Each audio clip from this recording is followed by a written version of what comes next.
Nice hot cuppa. Oh, it's cold outside. It's only 7 degrees. I know those of you in Canada will be a bit like, what's she on about? So, what are we looking at today? We are looking at the third symptom of using your intuition as outtuition. So, I am going live with you, going through these top 10 symptoms. So, I'm just going to recap. Hello.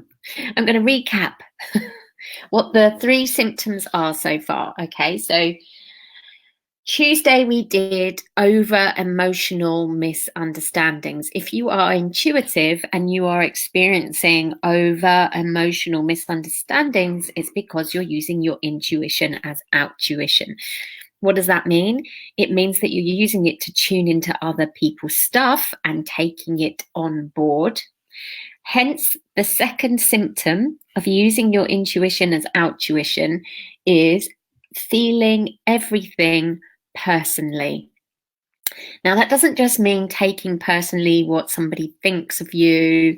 I had this conversation with my TTT group last night, and it was amazing how much when we see it's not personal, it is somebody else's story, how we can just come out of that drama. It's absolutely incredible. But it's not just that we suffer with as humans, and particularly as intuitives. We also suffer with not knowing that we've taken something personally, i.e. somebody's low mood. We're wondering why we're feeling depressed or maybe suicidal, or somebody's anger or something, somebody's upset. There's that other thing that we can take so personally, we don't even know it's ours. I train transformative tarot consultants, if that's what you want to be. It's not the only thing I do, but if you want to learn how to do the tarot professionally and in an empowering way, then I'll train you that way. And part of the training is to realize that nothing is personal, because when you're sat there in a reading and you feel blocked, you take that personally. You think it's you, right? But how often are people coming to you when they don't feel blocked? So if you take it personally, everything starts to go wrong. Okay, so we did that yesterday, and today we are doing knowing your own reality. Okay, so I'm seeing that some people are saying that they recognize these symptoms. Yes, I'm sure you do. So, knowing your own reality, do you recognize this symptom? Now, of course, if you're taking other people's stuff personally and not realizing it's not yours, then that's gonna muck up your own reality. Yes, so you can see that there's a knock-on effect with these symptoms. But there's also another thing, something I used to suffer with. Not so much now I've grown older and wiser, but something I used to suffer with a lot was to get people's potential mixed up with their reality. Now let me explain. Have you ever met someone and fallen straight in love? And I don't necessarily mean intimate love, but that connection where it feels like soul family. Maybe it is love at first sight, or maybe it's that friend that feels like a sister or a brother, or someone that you feel really excited to be around. Yes. Well. Then something happens. Yes. That niggling thing that you really didn't want to listen to, that kind of was like, these people are great. This person's great for me. They're brilliant and we can do so much together. But something in the background knows that it's not right somewhere, because they're not there yet. Okay. And what you're doing is tuning in to their potential. Yes. Tuning into where they could be in the future, the excitement of everything that's before you, but not necessarily where they are now. And so then it can break down because you haven't met each other in reality where you are now. Ever had that? Yep. Okay. All right. Seeing that there's a lot of yeses here. So that's what we're going to talk about a bit today, because also as intuitives, you can bleed through timelines. And I've just posted a post about time. Today is obviously very much about time. And what do I mean by you can bleed through timelines?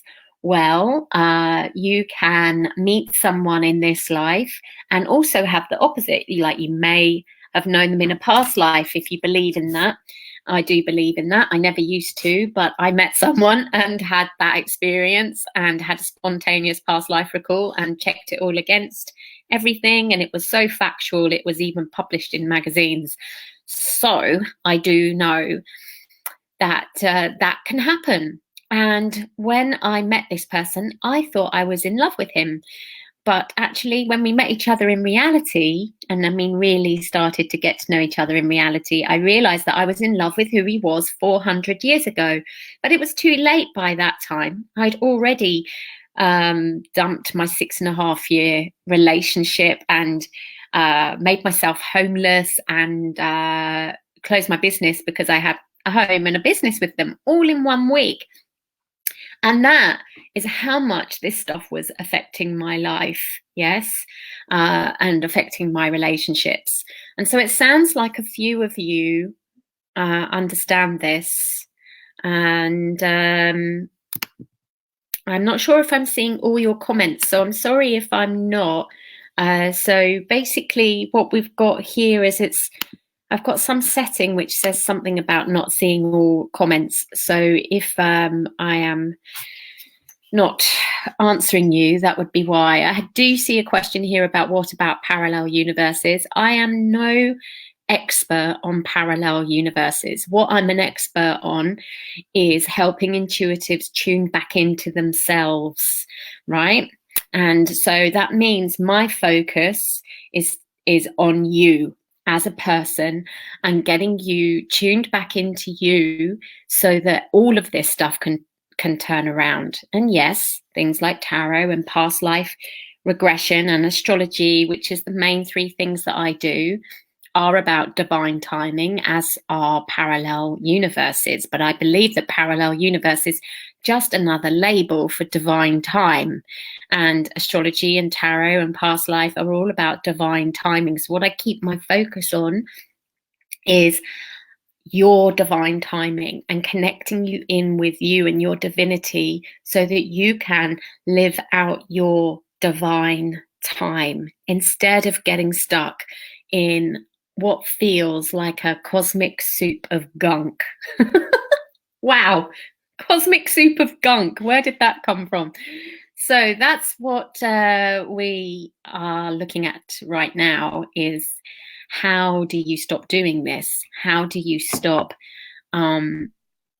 meeting someone and projecting loads of stuff on them from their future and their past because you're so connected to divine time and their soul? And as you go through the universe or the parallel lives or whatever it is, you know, how do you actually stay grounded in the place that means that your relationships will thrive and your life will thrive? That's the key question. Yes. Okay. And it is about bringing attention back to you. Okay. And tuning your intuition back to you. And that doesn't mean you can't look into parallel universes or past lives or astrology or things like that, but it means that the focus has to be that it is first and foremost always for you. So when you next meet that person where you feel really, really, really excited, maybe you can just say to yourself, okay, I've been here before. Maybe there's some past life stuff, or maybe there's some potential for the future, but the only way to know is for time to tell. And until then, I've just got to keep checking in with what is my reality. What is my reality? And a key way to do that is to be like, am I getting their potential, or the potential of this, mixed up with the reality. Is the reality just that I've just met them and I know nothing about them? And that is a key way of doing it. Yes. Okay, so that's just one quick tip. That's one thing that really helped me when it was happening, was to go, oh, I'm getting all of the past life stuff. I'm getting all of their future potential stuff. And I've just got to remember, what am I tuning into here? Am I tuning into the reality here and now, or the potential of what's possible or what's gone past? And the potential feels exciting. The past feels heavy.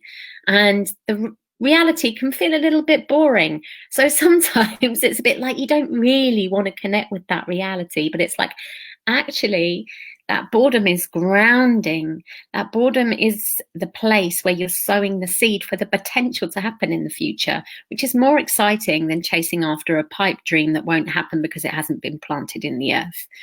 So I hope that that is useful for you today. And I'm just going to read you my post about time today, because it's a very important day of time today. And at least I feel it is. I don't know whether you guys feel it is, but let me just read this to you. Time. It's the thing we want the most, but treat the worst.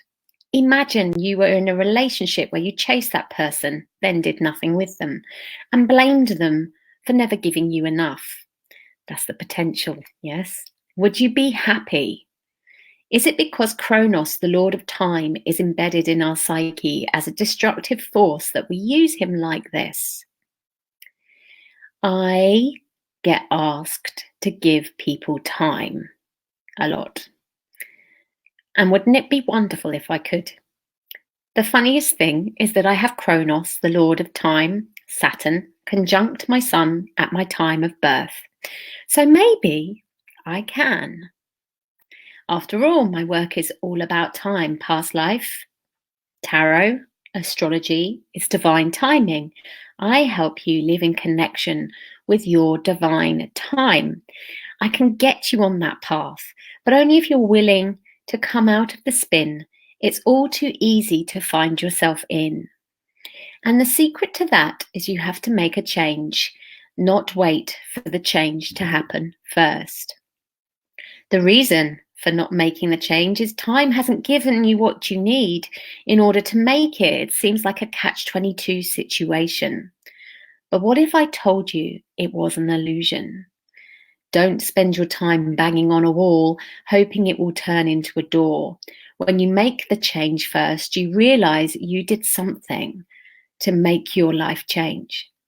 You didn't wait for the day that never came. You seized the day despite all the things that could have told you it's not the right time. Kronos ate his own children, and with this one action, you effectively take your life out of his devouring death. There's nothing more empowering than that. Our body may die, but our spirit lives on. You can't take your house when you go, but you can leave a legacy. You only have 24 hours a day, but it's what you do with it that counts. Get clever with it. That's how you get the gift of divine rather than devoured time. We are at the end of a decade and about to begin a new one. And the closest gift that I can give you of time today is that in 24 hours from now, there will be less than 1 month before I take a group of people for a once-time, lifetime opportunity to the city of the dawn to become gods of their own time. So today is the day. If you want to be able to split the payment for Mexico, if you're on the fence about Mexico, and you want to be able to split the payment to make life go easier for you, today is the day to go and put your hand up and say, Tiff, can I have the link to the page to do this? Because tomorrow, time isn't going to be so easy on you, as it is with all of us. Yes? Hello, Andrew. Thank you for sharing. I think I've managed to do it now. I've worked that out, you see. Every day we learn something new. Okay, so that's it, I think. Ah, yes, yes, yes. I think I can see the Facebook user. There's someone coming up as Facebook user, but there's no name, but I think it might be Charlie. So I'm going to say hello, Charlie. And I'm going to leave you with that thought and do just say, can I have the page? Can I have the link? It's time for me to make time for me. It really, really, really, really is. Yes, I'll leave you with this thought. The statistics of cancer, it's not a very nice thought after a very inspiring little reading there, but the statistics of cancer have apparently gone up from one in two people, and I've heard about 4 people in the last week. So life is for living. Take it out of Kronos's mouth.